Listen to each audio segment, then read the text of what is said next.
Hello mga Mars! Welcome to my YouTube channel. Ang ating episode ngayon ay gagawa tayo ng molo soup. Meron tayong kalahating kilong pork giniling. Nilagyan niya ng asin, paminta. At ito na yung nabalot. At ito ang ating molo wrapper. Classic lang siya.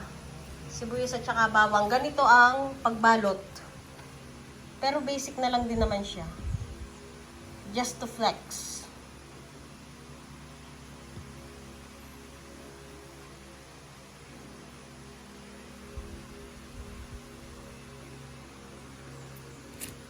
Yan.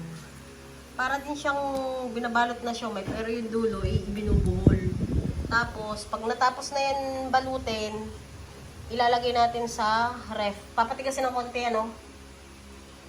Para pag iluluto, hindi siya bubuka. Tapos mga Mars, ang gagamitin nating stock, whatever, broth, ay cubes. Pwede rin magpakulo ng mga buto-buto ng manok. Pero pagkaklaseng ito at madalian, nor na lang sa nor cubes na lang. Balikan ko ni kayo mga Mars. Tatapusin lang tong babalot ng ano ba yan? Ng karne.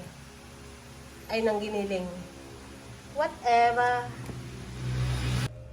Ilagay muna natin siya dito sa ref.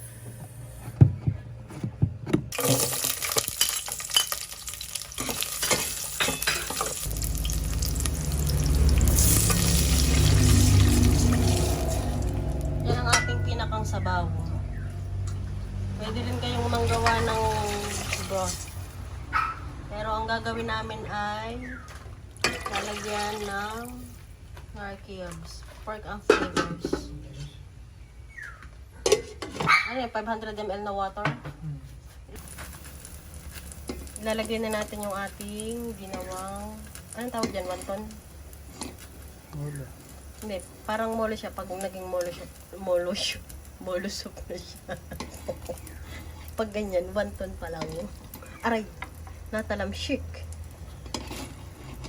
Mga Mars, saka natin ilalagay yung ating ginawang wonton pagka siya ay ating ilalagay na sa kumukulo na. Huwag natin ilalabas agad at manlalata ang ating wonton. Ay, tinakpan na pala. Ayan na yung after ng 5 minutes, kumukulo na siya. Ilalagay natin yung ginupit nating molo wrapper. Siya rin yung magpapalapot, no, sa sabaw niya, yung molo wrapper.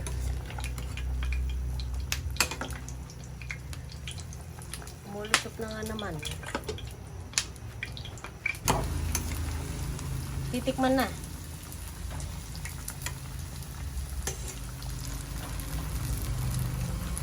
Ano?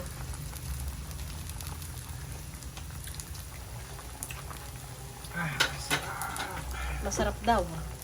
Lalagyan ng asin at saka paminta. Nalagyan na pala ng paminta. Bali. And ready to serve na ang ating molo soup. Ganyan lang siya kasimple. Classic. Mga Mars, serve na ang ating molo soup at gumawa rin tayo ng appetizer, dilis. Maraming salamat sa panonood. Ingat tayo lagi.